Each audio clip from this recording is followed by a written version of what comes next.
Hi అండి. నేను YouTube start చేసి 1 మంత్ అవుతుందేమో. ఈ 1 మంత్‌లో నేను ఇలాంటి వీడియో పెడతా అని అస్సలు అనుకోలేదు. అది కూడా మా పిల్లల గురించి, మా పిల్లల హెల్త్ గురించనమాట. చిన్న పాప హెల్త్ గురించి. సో, మేము సడెన్‌గా అయితే తన కోసము మా అమ్మ వాళ్ళ ఇంటికైతే వెళ్ళిపోతున్నామండి హైదరాబాద్ నుంచి. ఎందుకు ఏంటి అనేది మీతోటి అయితే ఈ వీడియోలో షేర్ చేసుకుంటాను. లాస్ట్ వీడియోలో చెప్పాను కదండీ! మా పాపకి ఇలా వామిటింగ్స్ అవుతున్నాయి, ఫీవర్ ఉంది. నేను తెలుసుకోలేకపోయాను అనేసి. అయితే 1 వీక్ నుంచి కూడా హైదరాబాద్‌లోనే మెడిసిన్ యూజ్ చేస్తున్నాము. అక్కడ హాస్పిటల్‌కి వెళ్ళేసి గానీ, కొంచెం కూడా తనకైతే తగ్గడం లేదనమాట. సో, నా దగ్గర పెద్దవాళ్ళు ఎవరు లేరు. తనకేమో తగ్గడం లేదు. నాకు చాలా భయంగా ఉంటుంది. ఇంగ ఎందుకు రిస్క్ తీసుకోవడము, మన వాళ్ళున్నారు గదా! అనేసి ఇంక మేమైతే మా అమ్మ వాళ్ళ ఇంటికైతే బయలుదేరాము. ఇంక అక్కడ చూపించుకోవచ్చు అనేసి. మేము ఎర్లీ మార్నింగు 4:30, 4 కలా లేచేసి ఎగ్జాక్ట్‌గా 5కైతే ఇంక కారెక్కేసాము. స్టార్ట్ అయిపోయాము. 11:30 అయిపోయింది ఇంటికి వెళ్ళేసరికి. నేనైతే నైటే అన్నీ సదిరేసుకున్నాను. ఏమేమి కావాలి, ఏంటి అనేది. పాప మెడిసిను, మళ్ళా కార్‌లో ఏమైనా ఇబ్బంది పెడతదేమో, ఇంకా మెడిసిను అవన్నీ ఏమీ కూడా మర్చిపోకోకుండా పెట్టేసుకున్నాను. పెద్ద పాపకైతే పల్లీలు ఫ్రై చేసుకొని పెట్టేసుకున్నాను. నేనున్న బాధలో పల్లీలు కూడా నేను మాడబెట్టేసాననమాట. అంత టెన్షన్‌గా ఏం చేస్తున్నానేంటో కూడా నాకే తెలియట్లేదు. ఇంకా చిన్న పాపకైతే వాటర్ పెట్టేసుకున్నాను. ఇక్కడ డాక్టర్ ఏం చెప్పారంటే వాటర్ ఎక్కువ తాగిచ్చాలి అని చెప్పారనమాట. ఇంక తనకు ఒక బాటిల్‌లో వాటర్ పెట్టేసుకున్నాను. పిల్లల్ని లగేజ్‌ని తీసుకెళ్ళడం ఒకేసారి కష్టమైపోతుంది కదా అని మా హస్బెండ్ అయితే ఫస్ట్ లగేజీ పెట్టేశాడు కార్‌లో. ఇంకా నెక్స్ట్ వచ్చి నన్ను, ఇంకా పిల్లల్ని, ఇంకా కొంచెం లగేజీ ఉంటే అది కూడా తీసుకుని వెళ్ళిపోయామన్నమాట.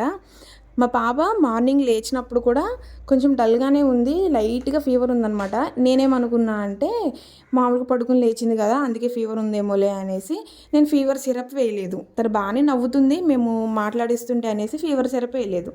కార్ ఎక్కాము. తనకి ఫుల్ ఫీవర్. ఎట్లా అంటే 101 ఫీవర్ ఉందనమాట. నాకేమనిపించిందంటే ఇంక దారిలో ఆ హైవే ఉంటది కదా! హైదరాబాద్ నుంచి విజయవాడకి. ఆ హైవేలోనే ఏదైనా హాస్పిటల్ ఉంటే ఇంక వెళ్ళిపోదాము ఎమర్జెన్సీ కింద హాస్పిటల్‌లోకి అన్న ఫీలింగ్ వచ్చేసింది. నా మైండ్ సెట్ ఎట్లుంటదంటే నేను ఏ విషయంలోనైనా చాలా ధైర్యంగా ఉంటాను.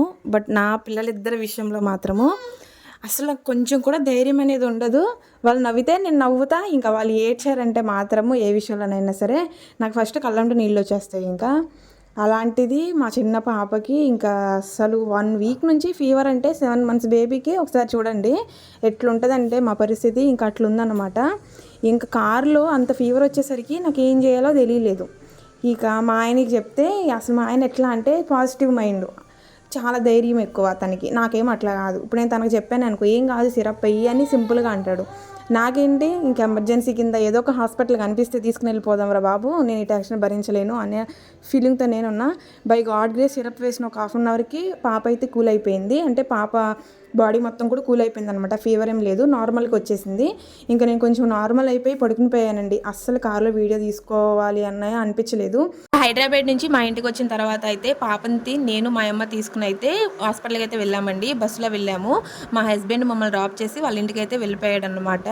మేము హాస్పిటల్‌కి వెళ్ళి మా పాప సిట్యుయేషన్ చెప్పిన వెంటనే డాక్టర్ మాకు 2 పనులు చెప్పాడు. ఒకటి స్టమక్ మొత్తాన్ని స్కాన్ చేయాలి. ఇంకొకటి యూరిన్ టెస్ట్ చేయాలి. ఈ 2 వస్తే గానీ పాపకి మెయిన్ ప్రాబ్లమ్ ఏంటి అనేది మేము చెప్పలేము. ఈ 2 తీసుకొని రండి అన్నారు. ఇంకా మా పాపకి యూరిన్ చేసినప్పుడు ఆ యూరిన్ ఇచ్చేసాము టెస్ట్‌కి. ఇంకా స్కానింగ్ కూడా చేపించామన్నమాట. ఇంట్లో చిన్నపిల్లలైతే ఈ సమ్మర్‌లో చాలా జాగ్రత్తగా ఉండాలి అండి. నా ఎక్స్‌పీరియన్స్ మొత్తాన్ని కూడా మీతోటైతే నెక్స్ట్ వీడియోలో షేర్ చేసుకుంటాను. ప్రెజెంట్ అయితే మా పాప బానే ఉంది. తన ప్రాబ్లమ్ ఏంటి అనేది తెలుసుకొని మెడిసిన్ అయితే యూజ్ చేస్తున్నామన్నమాట. ఇప్పుడు తను బానే ఉంది. అసలు మెయిన్ ప్రాబ్లమ్ ఏంటి? ఎందువల్ల ఈ ప్రాబ్లమ్ వచ్చింది అనేది మీతో షేర్ చేసుకుంటాను.